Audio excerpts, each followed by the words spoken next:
Hello दोस्तों, हमारे YouTube channel में आपका स्वागत है। शिक्षा विभाग से जुड़ी हुई कोई भी जानकारी होती है तो हम आप तक सबसे पहले पहुंचाने का प्रयास करते हैं। जैसा कि सभी अभ्यर्थियों को मालूम है कि वर्ग 2 का रिज़ल्ट आने वाला है कुछ समय बाद, और अभी इसका रिज़ल्ट जारी नहीं हो रहा है, वो भी हमने आपको पिछली वीडियो में बता दिया है। अब यहाँ पर बात होती है, क्या वर्ग 2 का रिज़ल्ट आता है तो जो केस लगा हुआ था कि SC ST यानी जो आरक्षित श्रेणी है उनको जनरल कोटे में भी मतलब पद दिए जाएं। यहाँ पर विभाग का कहना था कि जो अभ्यर्थी 60% यानी कि 90 अंक लाएंगे उन्हीं को ही जनरल कैटेगरी की सीट प्रोवाइड करवाई जाएगी, अथवा नहीं 75 अंक लाने वाले अभ्यर्थी या 75 से ऊपर वो अपनी ही कैटेगरी में फ़ाइट करें। अब वो अपनी कैटेगरी में फ़ाइट करेंगे तो यहाँ पर मेन बनता है कि उन्होंने हाई कोर्ट में याचिका लगाई जो अभ्यर्थी थे, तो इस पर हाई कोर्ट का क्या जजमेंट आने वाला है, सबसे बड़ी बात। तो देखिए, आपने अभी कुछ दिनों पहले ही एक न्यूज़ निकल कर आई थी कि हाई कोर्ट ने कहा है कि अगर जो भी अभ्यर्थी कोई भी अभ्यर्थी है वो जर्नल कैटेगरी की जो सुविधाएं मिलती उसका यूज़ करेगा तो वो जनरल कैटेगरी के पदों पर जाएगा। अगर कोई अभ्यर्थी, मान लीजिए यहाँ पर कोई ST का अभ्यर्थी है, ST का अभ्यर्थी है, यहाँ पर आप देखिए, समझने की उस चीज़ को बहुत ज़रूरत है। तो यहाँ पर ST, क्योंकि अभी अभी ये नियम निकल के आया है, हाई कोर्ट ने, सुप्रीम कोर्ट ने इस पर फैसला दिया है, हाई कोर्ट ने नहीं। अगर सुप्रीम कोर्ट ने इस पर फैसला दिया है तो आपके जो ये नियम है इस पर हाई कोर्ट भी यही फैसला देने वाला है। हम पहले रिज़ल्ट के बारे में बोल दिया था कि सितंबर लास्ट में DPI बोलेगा, वही हुआ। उसके बाद अब हम फिर से आपको बता रहे हैं कि ये इसमें भी क्या आने वाला है, क्योंकि सुप्रीम कोर्ट ने इसमें पहले ही निर्णय दे दिया है तो फिर हाई कोर्ट उसको ही फॉलो करेगा।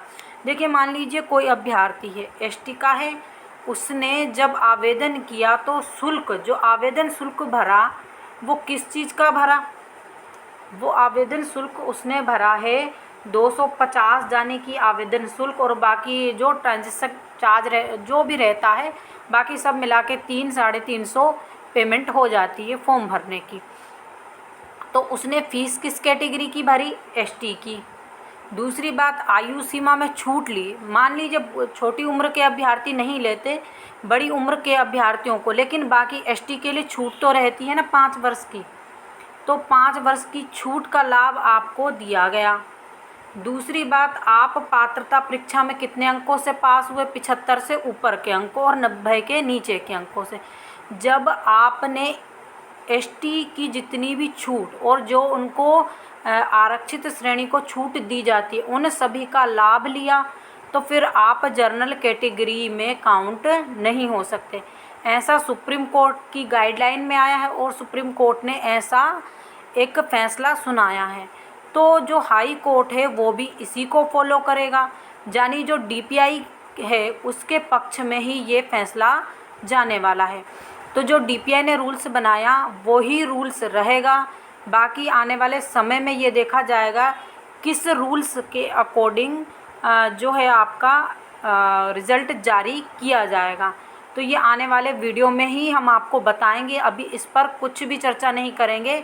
लेकिन हमने आपको बता दिया कि अभ्यर्थी ने, सुप्रीम कोर्ट का ऐसा फैसला है कि अगर अभ्यर्थी ने जो कैटेगरी की शुल्क भरा है, कैटेगरी की आयु सीमा है उसके पास, और कैटेगरी के नंबरों से ही और भी बाकी चीज़ें भी उन्होंने कैटेगरी से ही छूट या लाभ लिया है, तो फिर वो कैटेगरी की सीट पर ही रिज़र्व रहेंगे, जर्नल की सीट पर काउंट नहीं किए जाएंगे।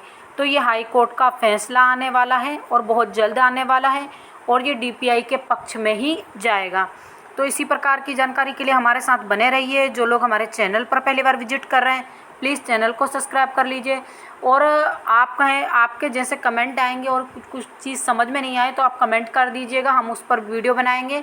और अगर वीडियो नहीं भी बना पाए, जैसे कम कमेंट हुए, तो आपको कमेंट के माध्यम से ही जवाब दे दिया जाएगा। Thank you.